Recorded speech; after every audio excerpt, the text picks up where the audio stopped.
Hello दोस्तों, नमस्कार। आज फिर आपके अपने यूट्यूब चैनल में स्वागत है। तो दोस्तों, मैं आज आपके लिए भारत में जो प्रमुख युद्ध हुए हैं उनके एक वीडियो लेके आया हूं जो आपके एग्ज़ाम के लिए काफ़ी इंपॉर्टेंट रहने वाले हैं।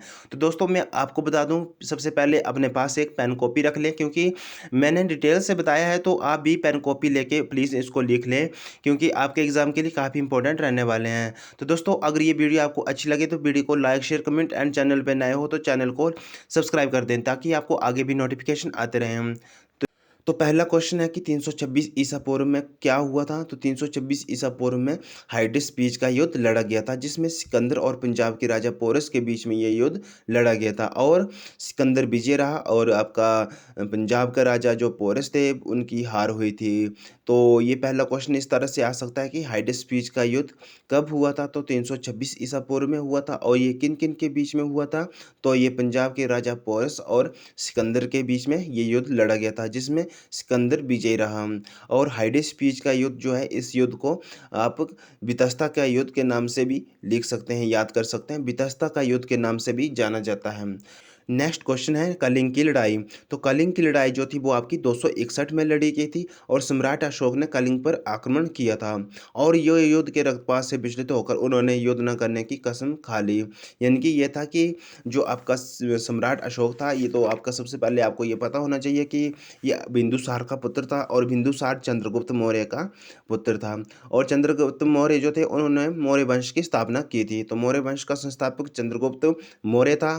चंद्रगुप्त मौर्य का पुत्र बिंदुसार था और बिंदुसार का पुत्र अशोक था। तो अशोक ने क्या किया, कलिंग पर आक्रमण कर दिया था और ये युद्ध जो था वो काफ़ी नरसंहार वाला युद्ध था। इसमें बहुत सी जानें गई थी, तो जिसके कारण वहाँ की जो भूमि थी वो बिल्कुल रक्तपात हो गई थी। और अशोक ने क्या किया, विचलित होकर क्या किया, युद्ध नहीं करने की कसम खा ली। युद्ध न करने की कसम खा ली, यानी कि शस्त्र को त्याग दिया। और उसके बाद क्या किया, बौद्ध धर्म को अपना लिया। बौद्ध धर्म के अपनाने के बाद उन्होंने बौद्ध धर्म का प्रचार प्रसार के लिए अपने पुत्र महेंद्र और पुत्री संघमित्रा को बौद्ध धर्म के प्रचार हेतु कहाँ भेज दिया, श्रीलंका भेज दिया।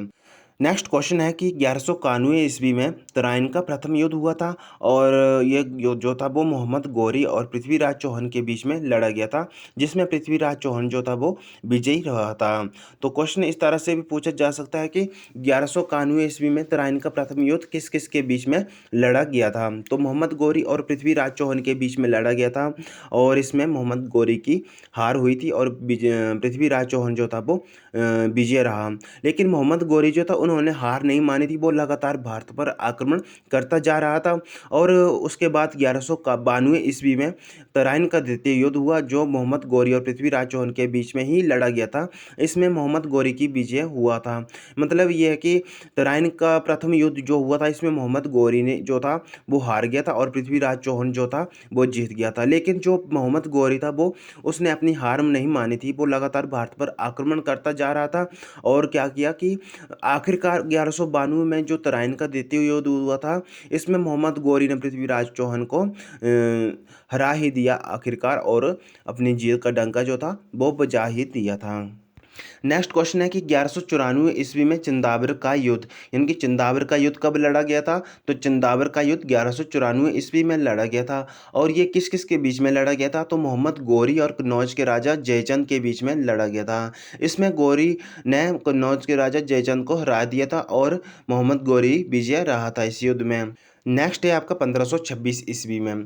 1526 ईस्वी में पानीपत का प्रथम युद्ध लड़ा गया था। किस किस के बीच में लड़ा गया था। तो मुगल शासक बाबर और लोधी वंश का अंतिम शासक इब्राहिम लोधी के बीच में लड़ा गया था। तो इसमें क्या हुआ कि मुगल शासक बाबर ने अंतिम लोधी वंश का जो शासक इब्राहिम लोधी था उसको हराकर लोधी वंश का अंत कर दिया और भारत में क्या किया, मुगल शासन की स्थापना कर दी। तो बाबर को भारत में मुगल वंश का संस्थापक माना जाता है, बाबर को। तो पानीपत का प्रथम युद्ध 1526 ईस्वी में हुआ था। और इसी तरह क्वेश्चन पूछा जा सकता है कि पानीपत का दूसरा युद्ध कब हुआ था। तो पानीपत का दूसरा युद्ध जो था वो आपका 5 नवंबर 1556 को हेमू और अकबर की सेना के बीच में लड़ा गया था, जिसमें अकबर की सेना जो थी वो जीती थी इस युद्ध में। और पानीपत की तीसरी लड़ाई भी हुई थी। तो टोटल जो पानीपत की लड़ाइयाँ थी वो कुल कुल कितनी हुई थी, तो 3 लड़ाई हुई थी। तो तीसरी लड़ाई जो थी अभी आपकी पानीपत की, वो 14 जनवरी 1761 को हुई थी और ये युद्ध जो था वो अहमद शाह अब्दाली और मराठों के बीच में हुआ था और मराठों की इसमें हार हुई थी और अहमद शाह अब्दाली जो था इसकी जीत हुई थी। तो ये थे 3 युद्ध पानीपत के। उसके बाद क्या होता है कि 1527 में खनवा का युद्ध होता है। खनवा का युद्ध में क्या हुआ, इसमें बाबर ने राणा सांगा को पराजित किया था। इसके बाद 1528 में भी एक युद्ध होता है, चंदेरी का युद्ध, जिसमें बाबर ने मोदनी राय को पराजित किया था 1528 ईस्वी में, चंदेरी का युद्ध। और 1529 ईस्वी में घाघरा का युद्ध हुआ, जिसमें बाबर ने मोहम्मद लोदी के नेतृत्व में अफगानों को हराया था। इसी के साथ नेक्स्ट है 1539 यानी कि चौसा का युद्ध। चौसा का युद्ध जो था वो 1539 ईस्वी में लड़ा गया था। किस किस के बीच में लड़ा गया था, शेरशाह सूरी और हुमायूं के बीच में लड़ा गया था, जिसमें शेरशाह सूरी जो था उसने हुमायूं को हरा दिया था। और उसके बाद फिर से यही युद्ध 1540 में हुआ, कन्नौज में हुआ। इसमें फिर से शेरशाह सूरी ने हुमायूं को हराया, वो भारत छोड़ने पर ही मजबूर कर दिया था शेरशाह सूरी ने हुमायूं को। इसके बाद 1556 आता है पानीपत का द्वितीय युद्ध। इसमें ये जो युद्ध था पानीपत का द्वितीय युद्ध, ये अकबर की सेना और हेमू के बीच में लड़ा गया था। हेमू और अकबर की सेना के बीच में लड़ा गया था, ये मैंने आपको पहले भी बताया है। तो इसमें किसकी हार हुई, तो इसमें हेमू की हार हुई और अकबर की सेना जो थी वो विशाल सेना, उसकी जीत हुई थी। नेक्स्ट है 1565 तालीकोटा का युद्ध। इस युद्ध से विजयनगर साम्राज्य का अंत हो गया था, क्योंकि बीजापुर, बीदर, अहमदनगर व गोलकुंडा की संगठित सेना जो थी वो लड़ी थी विजयनगर साम्राज्य के साथ। तो जिसके कारण इस युद्ध में विजयनगर साम्राज्य का अंत हो गया था। तो तालीकोटा का युद्ध 1565 में लड़ा गया था। नेक्स्ट है 1576 ईस्वी यानी कि हल्दी घाटी का युद्ध। यह हल्दी घाटी का युद्ध 1576 ईस्वी में लड़ा गया था। काफ़ी इंपॉर्टेंट क्वेश्चन है, कई बार एग्जाम में पूछा जा चुका है। तो यह युद्ध जो था वो अकबर और राणा प्रताप के बीच लड़ा गया था। इसमें राणा प्रताप की हार हुई थी और अकबर की सेना जो था वो जीत गई थी। अकबर के सेनापति जिसका नाम मानसिंह था, उसने मेवाड़ के राजा शासक था, ये जो महाराणा प्रताप मेवाड़ का शासक था, उसको अकबर के सेनापति मानसिंह ने हराया था। तो इसी के साथ नेक्स्ट क्वेश्चन है, नेक्स्ट है प्लासी का युद्ध। प्लासी का युद्ध जो था वो आपका 1757 में लड़ा गया था।